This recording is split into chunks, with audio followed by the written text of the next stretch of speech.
বহু দশক আগের কথা। ইয়েমেনে একজন মুসলিম বাদশাহ শাসন করতেন। সেই বাদশাহ ছিলেন অত্যন্ত ভালো একজন মানুষ। তিনি আল্লাহর অলিদেরকে অনেক শ্রদ্ধা ও সম্মান করতেন। এই বাদশার একজন নেককার দরবেশের সাথে সম্পর্ক ছিল এবং এই নেককার দরবেশ সবসময় বাদশার সাথেই থাকতেন। অর্থাৎ বাদশার যখনই কোনো দরকার হতো তখনই দরবেশ বাদশার দরবারে চলে আসতেন। কিন্তু এত কিছুর পরেও সেই বাদশার একটি খারাপ অভ্যাস ছিল। আর সেই বদ অভ্যাসটি হলো, সেই বাদশাহ যখনই কোনো সুন্দরী নারীদেরকে দেখতেন সে কোনো না কোনো উপায়ে সেই নারীদেরকে তার দরবারে নিয়ে আসতেন এবং সেই বাদশাহ চাইতেন সেই সুন্দরী নারীর সাথে কোনোভাবে বিবাহ বন্ধনে আবদ্ধ না হয়ে সারাটি জীবন কাটিয়ে দিতে।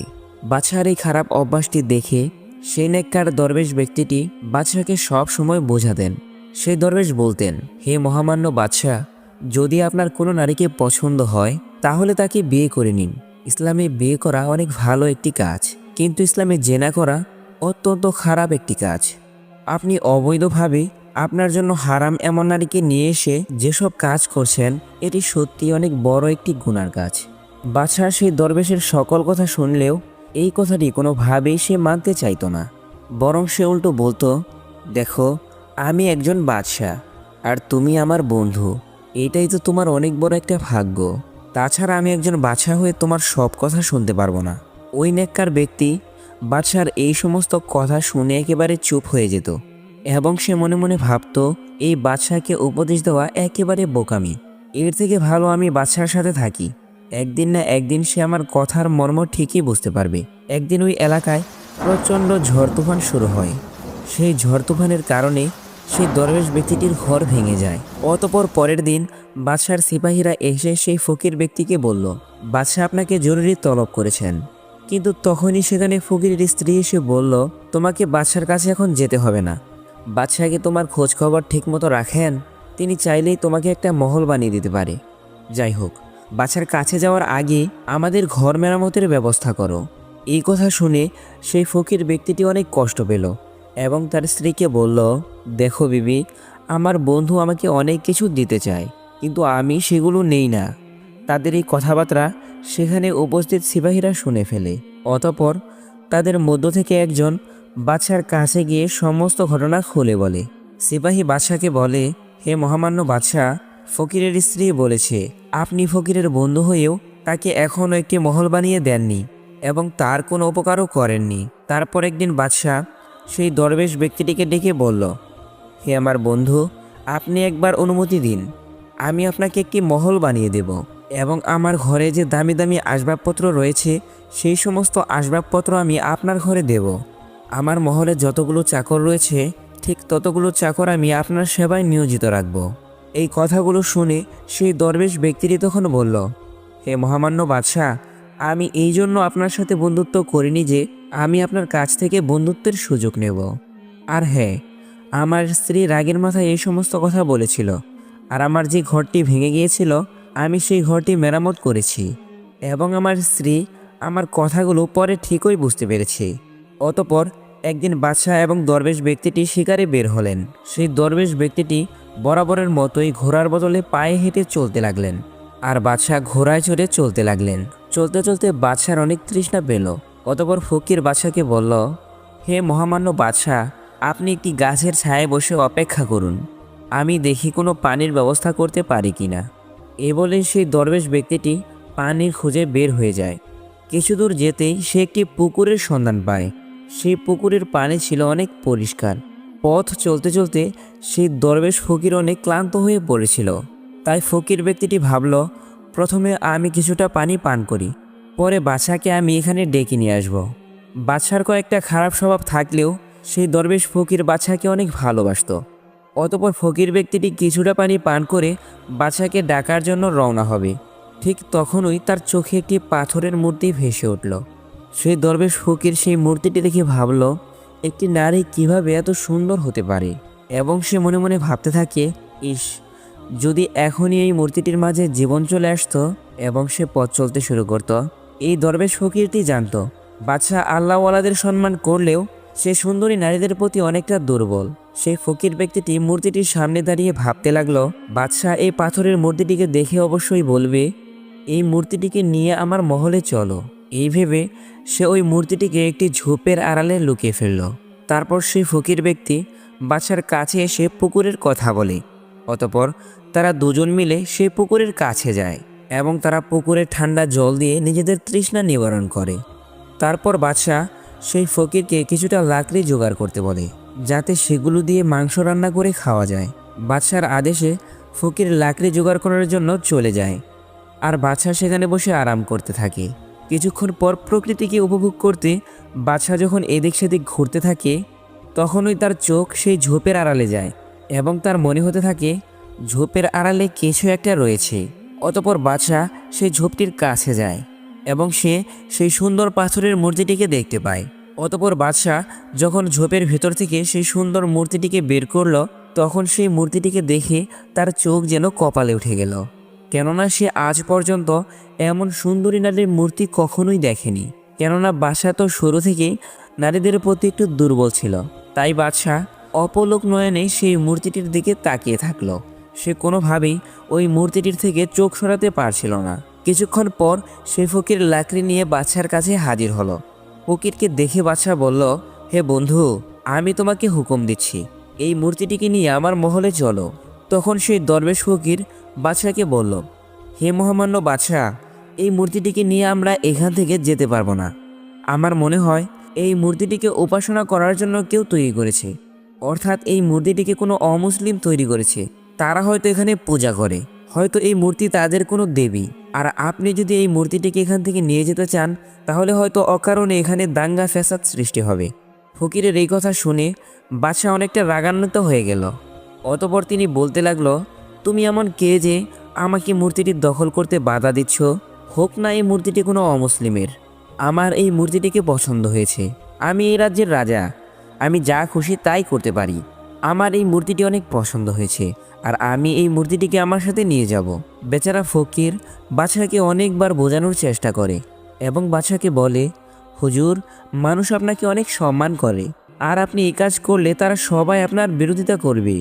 তাই বলছি হুজুর, আপনি এই কাজটি করবেন না।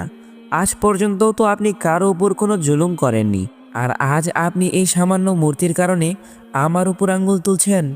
এতদিন বাদশাহ এবং ফকিরের এই বন্ধুত্বের মাঝে মহান আল্লাহ তাআলা ছিলেন, কিন্তু আজ এই মূর্তির কারণে তাদের মাঝে বিবাদ সৃষ্টি হয়ে গেল।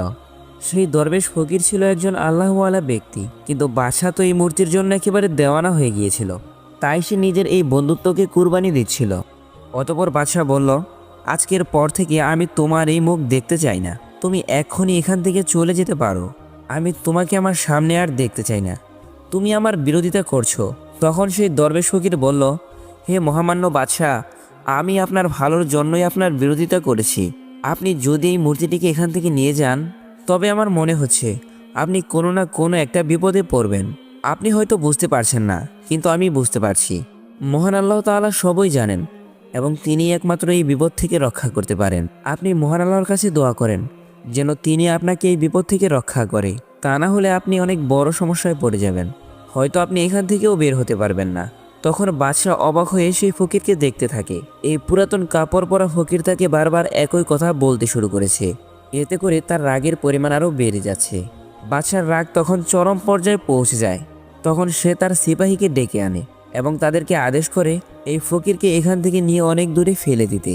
সঙ্গে সঙ্গে বাদশার সিপাহীরা এই ফকিরটিকে জঙ্গল থেকে অনেক দূরে নিয়ে রেখে আসে। তখন বাদশাহ সিপাহীদেরকে আদেশ দেয়, হে সিপাহীরা, এই মূর্তিটিকে এখান থেকে তুলে আমার মহলে নিয়ে চলো।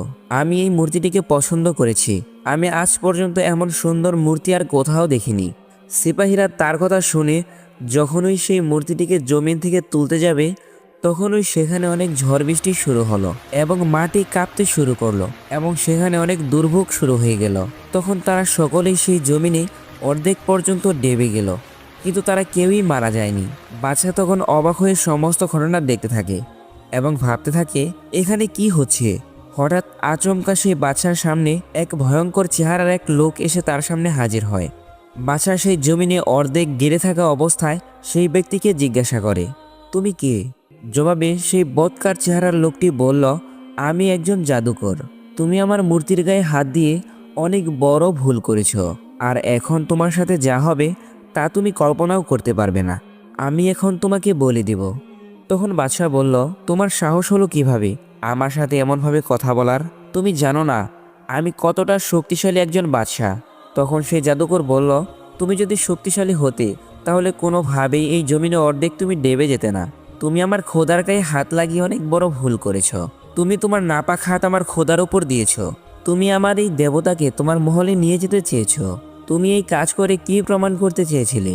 তুমি মুসলিম হয়ে যা খুশি তাই করতে পারবে?